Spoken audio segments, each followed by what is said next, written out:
Mr. Mayor, ladies and gentlemen, thank you very much. I want to thank Nicholas and Olga and all of the Capital Link team for organizing this amazing event.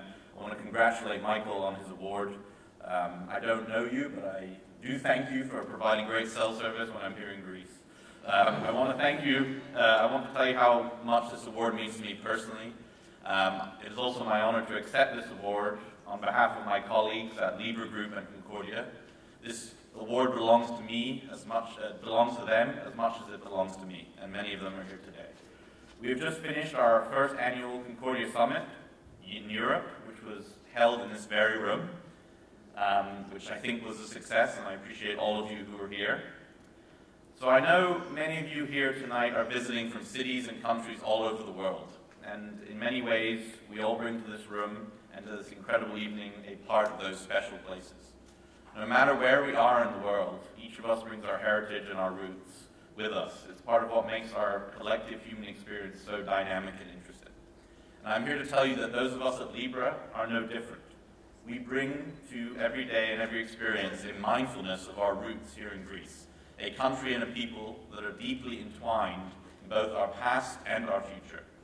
It is our sincere hope that these roots allow us to grow and contribute positively in many places around the world, but especially in the place we call home, Greece. Her people, her country, and her promise will always have the most special place in our hearts. We hope we can contribute positively to many places around the world, but Greece, as I said, will always have the most special place in our hearts. Because Greece has given us so much, I pledge that we will continue to regard it as our duty and our honor to do what we can to give back to Greece and its people. So I hope you will allow me to provide a few words about the future for this wonderful country and its inspiring, creative, dynamic people. In much of the debate about the origins of the Greek crisis, there has been little exploration of the middle ground. It seems to have always been a black or white issue. On one side, some outsiders, foreign commentators have said that all the problems have somehow been Greece's fault, or they absurdly attack its people for being lazy or stupid or dishonest.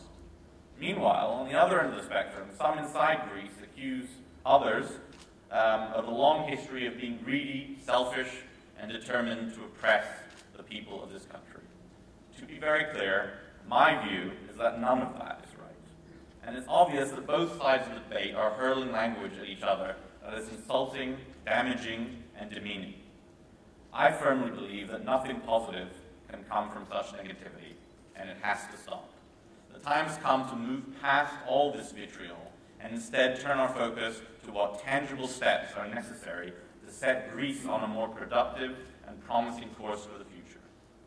For even if Greece's fate was Greece's fault, an analysis that I entirely reject, then surely anyone with a heart would accept that Greece has suffered enough at this stage, 9 years after the crisis began. A quarter of the economy has vanished. Millions face unemployment and poverty, with more than half of young people without a job. Public services strained and public patience driven beyond the breaking point. And I know those of you here tonight understand how these tangible elements of an economic crisis, lack of jobs, strained public services, lead to something deeper and darker and harder to root out, a collective lack of hope. It's something we're seeing now in refugee populations around the world, and a situation that very often leads people and countries to their breaking points.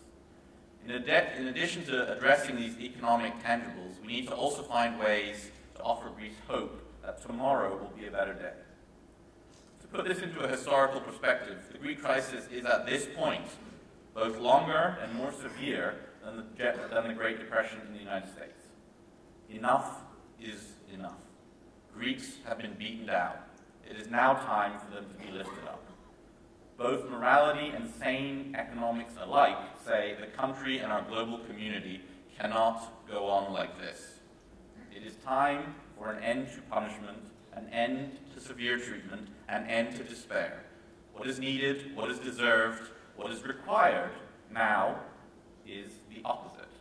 Hope, help, compassion. We need real, genuine, sustainable debt relief. We must lay the groundwork for Greeks to build a future for themselves and their families, not just for their creditors. We should see a plan to return Greece to strong and steady economic growth, and we should see it soon. We must make creating jobs and generating wealth not a vague promise for future decades, but our first and only priority right now. Less focus on what Greece owes, more attention on what the Greeks, like all people, are owed. Hope, a chance, a future. Let there be no doubt. If the world sets Greece free, then Greece will repay the world with our ideas, our innovation, our energy, and our excitement, as we have throughout our history, and will continue to do time and time again. Let that be our intention and our mission going forward from today. Let us take up the torch for a better, newer, stronger Greece. Empowered, liberated, hopeful, resurgent, proud, enthused, and in control of its own destiny. The world has so much to gain from giving the next generation of Greeks a brighter future.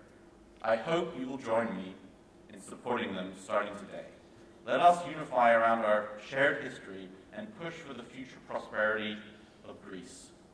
For together, with eyes forward, today, I believe, we will stand up for the next generation.